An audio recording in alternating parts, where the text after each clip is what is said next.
오늘 말씀의 제목은요, 믿음의 증명, 순종이라는 제목입니다. 물어보는 신앙으로 사무엘상 15장 18절부터 24절 성경입니다. 교회를 다니고 신앙생활을 하면 이런 생각을 합니다. 나는 하나님을 믿는 사람이다. 목회자든 성도님이든 나름의 신앙생활을 하면서 나는 하나님을 믿는다라고 생각합니다. 주일 예배를 드리고 날마다 기도하고 말씀을 묵상합니다. 또 때를 따라 시원한 물과 푸른 초장으로 인도하신 하나님을 기대하면서 복주심을 믿으며 나는 하나님을 믿는다라고 생각합니다. 또 설사 당장 신앙생활을 잘 하지는 못해도 종교란에 기독교라고 체크하는 사람이라도 그 사람도 나는 하나님을 믿는다라고 생각합니다. 눈에 띄는 신앙생활을 못해도 나는 하나님이 계신 것을 믿는다. 하나님을 믿는다라고 표현합니다. 이처럼 사람은 하나님을 알게 되는 순간부터 나는 하나님을 믿습니다. 나는 하나님을 믿는 사람입니다. 정도는 다르겠지만 이런 생각을 갖습니다. 그런데요, 하나님을 믿는 것이 정말 중요하죠.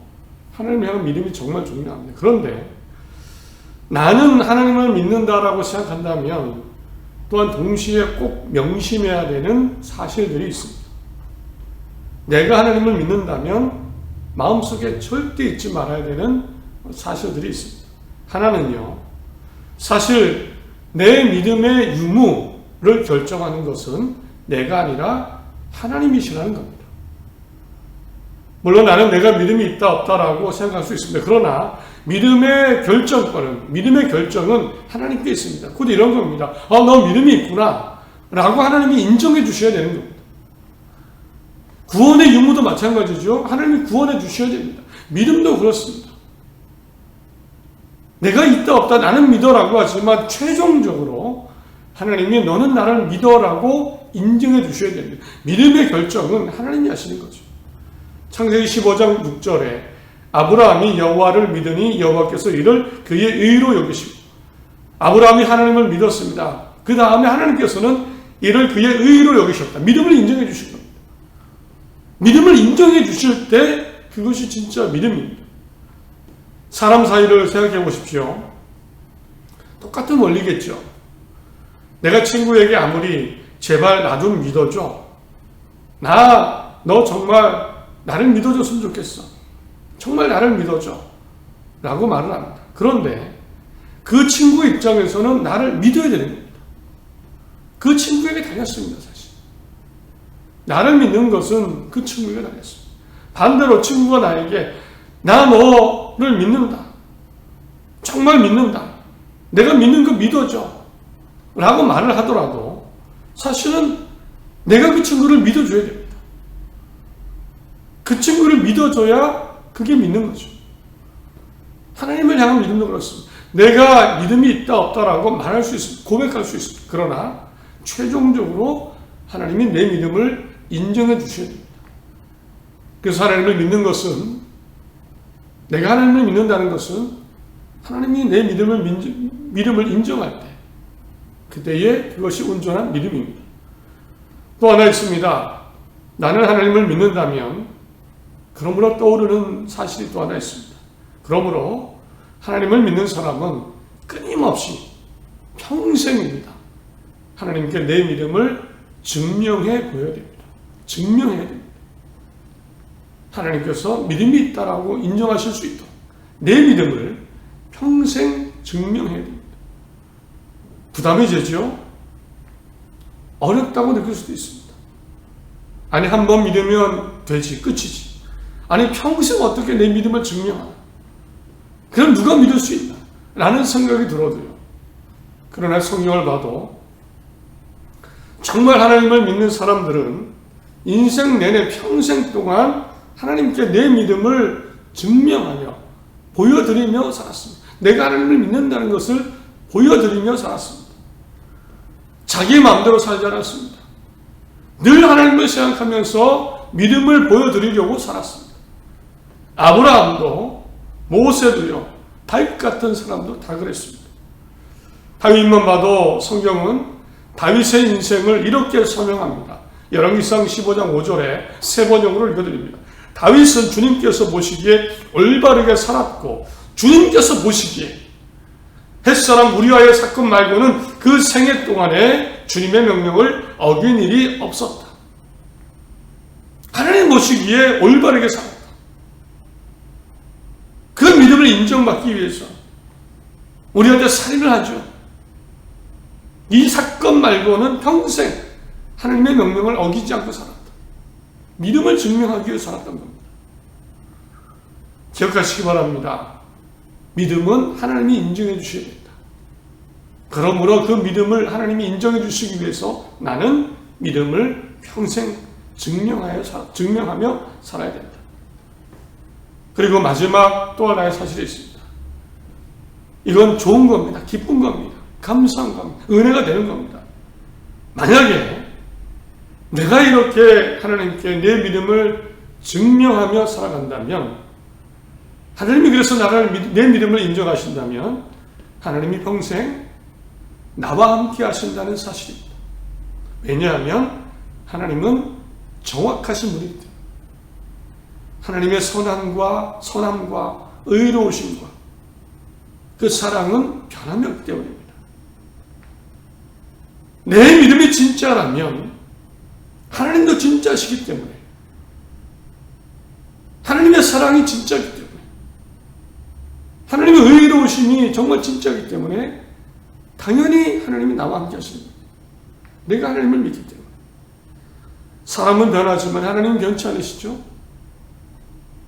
내 믿음을 증명하고 살아간다면 변치 않은 하나님이, 의로우신 하나님이 나와 함께 하시는 것입니다. 그래서 오늘은요, 내 믿음을 증명하는 방법 중에 순종을 생각해 보려고 합니다. 오늘 본문 사무엘상 15장에도 순종이라는 단어가 나오는데, 하나님께 내 믿음을 보여드리는 여러 가지 방법이 있겠지만 오늘은 순종을 나눕니다. 히브리어 원어를 보니까 듣다라는 말입니다. 순종은 하나님의 말씀을 듣는다는 겁니다. 안타깝게 오늘 나오는 사울왕은 하나님의 말씀에 순종하지 못했고 믿음을 증명하지 못했습니다. 비록 하나님이 선택하셨지만, 그래서 왕이 되었지만 나중에는 하나님이 사울 왕을 떠나셨습니다. 오늘 생각해보면서 순종입니다. 우리는 어떻게 순종할 수 있을까? 하나님의 말씀대로 살아갈 수 있을까?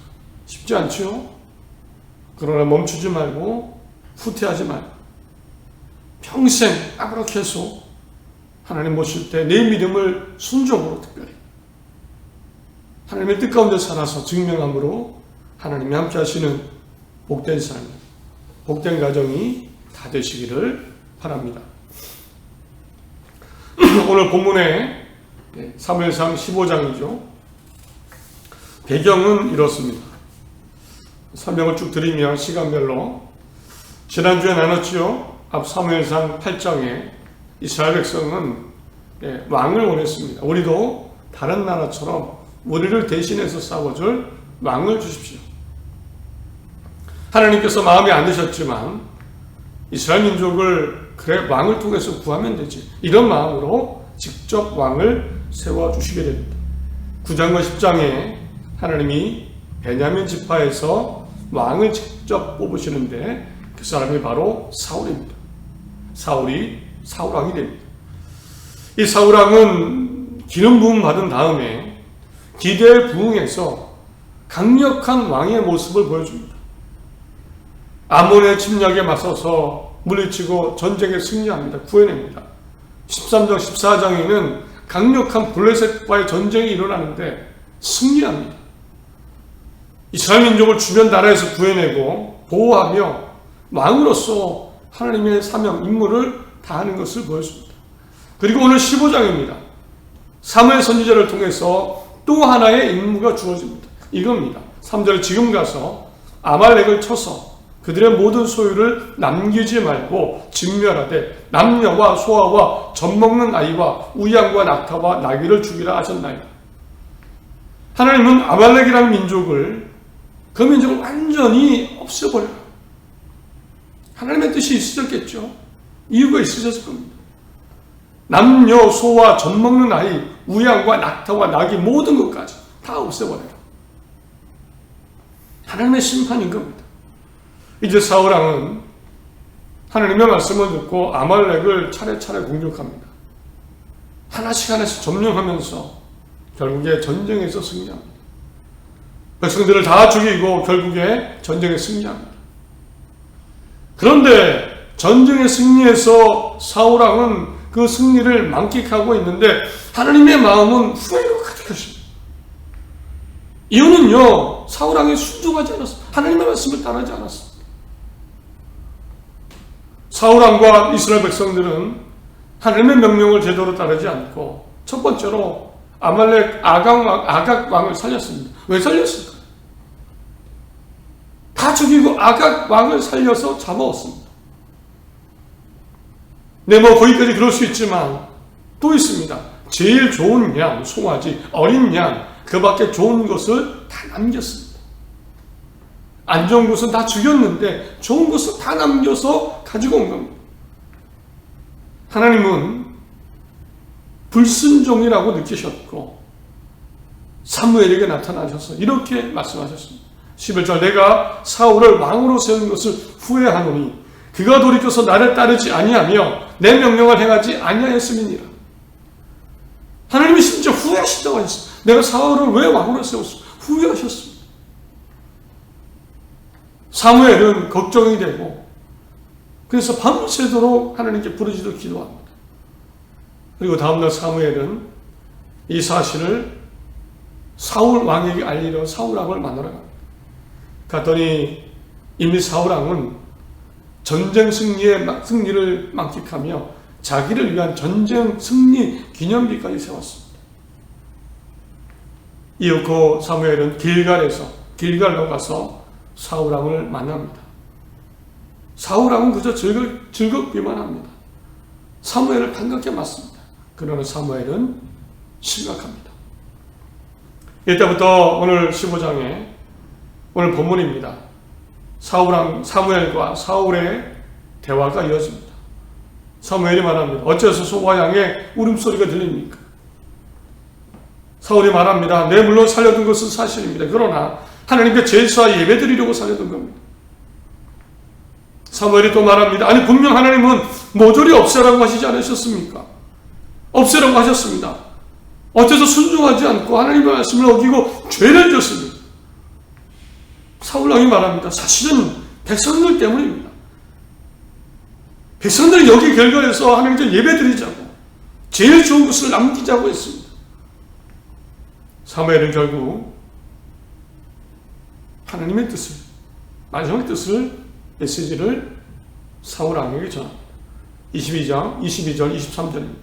사무엘이 이르되 여호와께서 번제와 다른 제사를 그의 목소리를 청중하는 것을 좋아하시는 같이 좋아하시겠나이까? 순종이 제사보다 낫고 듣는 것이 숫양의 기름보다 나아. 순종이 제사보다 낫습니다. 하나님의 말씀을 듣는 것이 기름진 기름보다 낫습니다. 이는 거역하는 것은 점치는 죄와 같고 완고한 것은 사실 우상에게 절하는 죄와 같음이라. 왕이 여호와의 말씀을 버렸으므로 순종하지 않았으므로 여호와께서도 왕을 버려 왕이 되지 못하게 하셨나이다. 마지막 메시지였습니다. 하나님이 당신을 버렸습니다. 순종은 제사보다 낫지만 지금 불순종은 점치는 것 우상 숭배와 같습니다. 사울왕은 잘못을 인정하고 떠나라는 사무엘을 붙잡습니다. 내 체면을 좀 봐주십시오.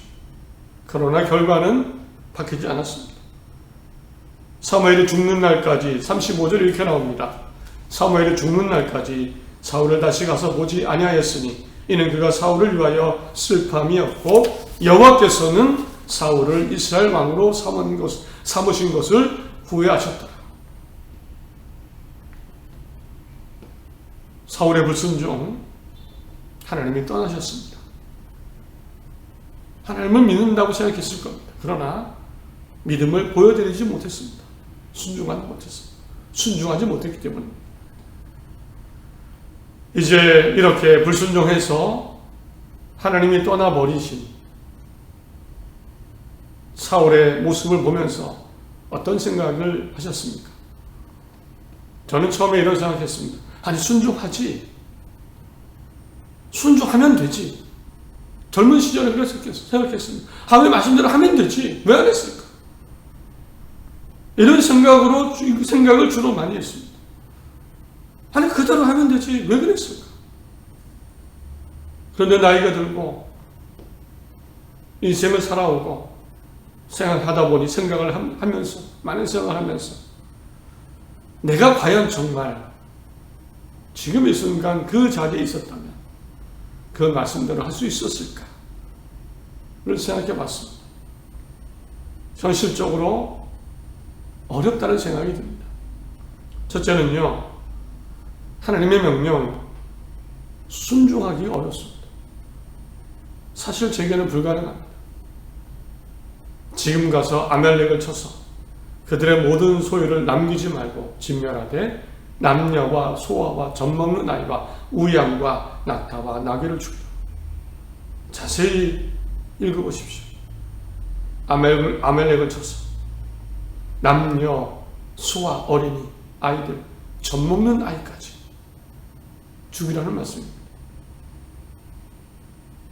아말렉에 있는 모든 생명, 젖먹는 아이, 과연 순종할 수 있습니까? 명령을 따를 수 있습니까? 저는 안 될 것 같습니다. 안 됩니다. 사울은 그런데 했습니다. 아각 왕을 빼고 다 죽인 겁니다. 아이들까지, 젖먹는 아이들까지. 구약 시대는 뭐 그런 시대니까 사람이 죽고 죽이는 그런 전쟁의 시대니까 그럴 수 있겠다. 아닙니다. 십계명에는 분명 살인하지 말라고 했습니다. 그때는 지금이나 똑같습니다. 오히려 사람을 죽인 아각 왕만 살린 사울 왕이 이상한 거 아닙니까? 순종한 게 이상한 거죠. 저는 솔직히 그렇습니다. 순종이 안 됩니다. 또 저런 백성의 눈치를 보고 또 백성들이 한 말, 그 말이 더 현실적이지 않습니까? 왕이지만 백성의 인기를 얻기 위해 눈치 봐야 됩니다. 저라고 눈치 안 볼까요? 눈치 봤겠지요. 백성들 눈치 보일 겁니다. 또 말하기를 아니 이거 좋은 거 다 죽이지 말고 우리 좋은 데 사용하지요 라고 했습니다. 제 마음 흔들렸을 것 같습니다. 가난한 사람도 나눠주고 우리도 사용하고 하나님께 정말 잘 예배하는 데 쓰면 좋지 않습니까? 흔들렸을 겁니다. 현실적이죠. 왜 죽입니까? 왜 버립니까? 왜 낭비합니까? 이런 생각을 하다 보니까 과연 순종할 수 있었을까? 순종할 수 있었을까? 순종하지 않는 게 맞는 거 아닌가? 젖먹는 아이를 죽이라니. 오늘 사울의 예를 들었지만 사실 우리의 인생의 삶을 봐도 지금 우리 삶 가운데 내가 하나님 말씀에 순종하기가 정말 사실은 쉽습니까? 순종이 잘 되십니까? 오늘 극단적인 예지만 사람 때문이든 욕심 때문이든 내 약함 때문이든 과연 순종이 쉽습니까? 왜 순종하면 되지 않지만 간단하지 않습니다. 순종의 가장 큰 약점은 순종하기 어렵다는 겁니다. 하나님의 말씀대로 사는 게 쉽습니까? 사랑하고 웃어주면 되는데 사랑하게 됩니까? 용서하면 되는데 용서가 되십니까? 욕심내지 말라고 했는데요, 감사하고 자족함으로 충분합니까? 질투 안 납니까? 경쟁심이 안 생깁니까? 배가 안 아픕니까? 나는 왜 이럽니까? 불평이 안 생깁니까? 정죄하지 말라고 원수 사랑하라고 하셨는데 정죄하게 됩니다. 순종이 어렵습니다. 잘 안 됩니다. 화내지 말고 너그럽고 좋은 생각만 하면 되는데 그게 안 됩니다. 순종이 어렵습니다. 사울왕 그것뿐만 아니라 우리의 모습을 봐도 여러 가지 면에서 순종이 필요하고 순종으로 내 믿음을 증명해 보여야 되는데 솔직히 잘 안 됩니다. 이게 우리의 현실이고 모습이죠. 그런데 서두에 말씀드렸듯이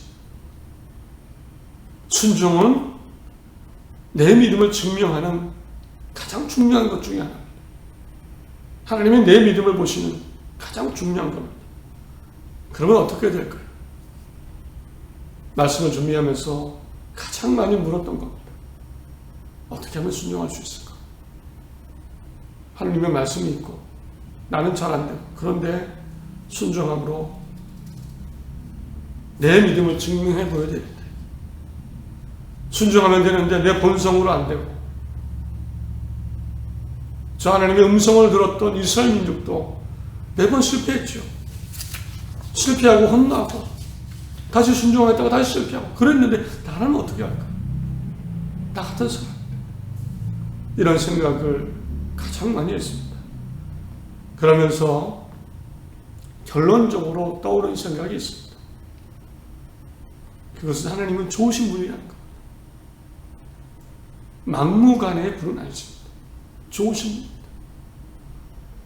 이런 생각을 하면서 어떻게 하면 순종할 수 있을까 떠오른 생각은 바로 이것이었습니다. 그것은 하나님께 물어보는 것. 순종이 안 될 때 말씀을 드리는 겁니다. 혹 순종에 실패했더라도 하나님께 아뢰는 겁니다. 의문이 들 때도 아뢰고, 내 본성으로 안 될 때도 하나님께 물어보고, 하나님께 나아가는 겁니다. 순종을 말씀하신 그 하나님께 순종이 어렵다고 나아가는 것, 또 물어보는 것, 곧 하나님께 나아가는 겁니다. 사실 사울왕 하나님께 물어본 적이 없습니다. 가만히 보니까. 물론 14장에 블레셋 군대를 추격하면서 한번 물어본 기억이 있습니다. 그런데 이것도 사실 보니까 사울은 그럴 마음이 없었는데 옆에 있던 제사장이 이야기한 겁니다. 우리 하나님께 한번 물어보죠. 억지로 시키니까, 이야기하니까 그때 한번 물었습니다. 14장 37절에 내가 블레셋 사람을 뒤쫓아 내려가도 되겠습니까? 주님께서 그들을 우리 이스라엘 손에 넘겨주시겠습니까? 쫓아갈까요? 우리가 승리할까요? 그때 처음으로 물었습니다. 하나님이 응답이 없으니까 또 스스로 자기 생각을 합니다. 누가 죄를 지어서 하나님이 응답이 없는 건가? 만약에 누구라도 죄를 지었으면 내가 정말 하나님의 이름으로 살아계심으로 맹세하지만 우리 아들 요나단이라도 내가 반드시 죽게 할 거다, 이런 말을 스스로 또 합니다. 하나님께 묻지도 않고 내 생각대로. 그런데 제비 뽑았더니 정말 요나단이 뽑힌 겁니다. 죽여야 하지 않습니까? 또 마음이 바뀝니다. 옆에 있던 사람들이 아니 요나단을 죽이면 어떡합니까? 요나단은 전쟁 영웅입니다. 그래서 또 말을 바꿉니다. 요나단을 살립니다. 사실 사울왕 약점이 있죠. 약함이 있죠. 백성들 눈치도 봐야 되고 마음에 야망도 있고 내 생각도 있습니다. 그런데 하나님께 물어봤더라고요. 성경을 보니까 사울왕 하나님이 세워주셔서 왕이 되었습니다. 자기 스스로 하나님께 예배하고 기도하기 위해서 제단을 쌓았습니다. 그런데 2년 만에, 2년이 흐른 뒤에야 그때 단 하나 제단을 쌓았습니다. 사실 그 제단을 쌓은 이유도 보니까 부하들이 전쟁 중에 죄를 지었어요. 부랴부랴 그냥 억지로 쌓았습니다. 그 외에는 기록이 없습니다. 왕이 되고 2년 만에 나를 세워준 하나님께 진정을 물었던 것, 묻기 위해 제단을 쌓은 것, 그때가 처음이었습니다. 보니까요, 하나님께 순종을 잘했던 사람의 특징이 있습니다. 하나님께 잘 물어봤습니다. 다윗을 말씀드렸죠. 열왕기상 15장 5절에 세 번역, 다윗은 주님께서 보시기에 올바르게 살았고 햇사람 우리아의 사건 말고는 그 생애 동안에 주님의 명령을 어긴 일이 없었다. 우리는 다윗을 보면 하나님이 많이 도와주셨구나, 하나님이 평생 하나님이 함께 하셨구나 라고 생각하시는데요, 그 이면에는 사실 다윗은 늘 하나님께 나아가서 하나님께 말씀드리고 기도하고 물었던 사람입니다. 시편이 대표적으로 그것을 증명합니다. 시편은 양을 치면서 어려움 가운데 있었을 때 하나님께 기도하고 물었던 기록입니다. 전쟁을 할 때마다 다윗은 그랬습니다. 우리가 올라갈까요? 올라가서 싸울까요? 매번 물었습니다. 전쟁에서 연전연승할 때마다 하나님께 물었습니다. 다윗의 신앙의 위기 딱 한 번이죠. 하나님께 묻지 않고 하나님께 나아가지 않고 우리아의 아내를 취합니다. 어떻습니까? 요즘 하나님께 묻습니까? 하나님께 물어보십니까? 순종이 잘 안 된다고, 내가 말씀대로 살지 못한다고 묻고 아뢰고 기도하고 나아가십니까? 말씀을 맺습니다. 다시 하나님을 향하시기 바랍니다. 하나님의 말씀에 하나님께 순종하시기 바랍니다. 내 믿음을 증명하십시오. 순종하고 사랑과 성과 웃음과 자비로 내 믿음을, 하나님 말씀대로 사는 내 믿음을 증명해 보이시기 바랍니다. 물론 어렵습니다. 잘 안 되실 겁니다. 그때마다 물어보십시오. 하나님, 어떻게 해야 됩니까? 젖 먹는 아이를 과연 죽여야 됩니까? 소와 양을 과연 죽여야 됩니까? 살려야 됩니까? 하나님, 순종이 안 됩니다. 말씀을 하시면 안 됩니다. 어떻게 해야 됩니까? 내 마음을 바꿔주시던, 상황을 바꿔주시던, 상황이 변하지 않아도 하나님 인정하실 수 있도록 하나님 이끌어 주시옵소서. 하나님께 물으시기 바랍니다. 그때의 그 모습을 하나님은 순종으로 인정해 주실 것입니다. 그 모습을, 물어보는 것을 순종으로 인정해 주시리라 우리는 기대합니다. 하나님을 들으시고 인도하실 것이기 때문입니다. 평생 늘 하나님 모시기에 진짜 믿음 되시기 바랍니다. 순종함으로, 물으심으로 하나님께 믿음이 있다 인정받으시고 하나님이 함께 하시는 복된 삶을 사는 모두가 되시기를 간절히 바랍니다. 하나님이 분명 함께 하실 겁니다. 힘내의 한 주를 시작하시기를 바랍니다.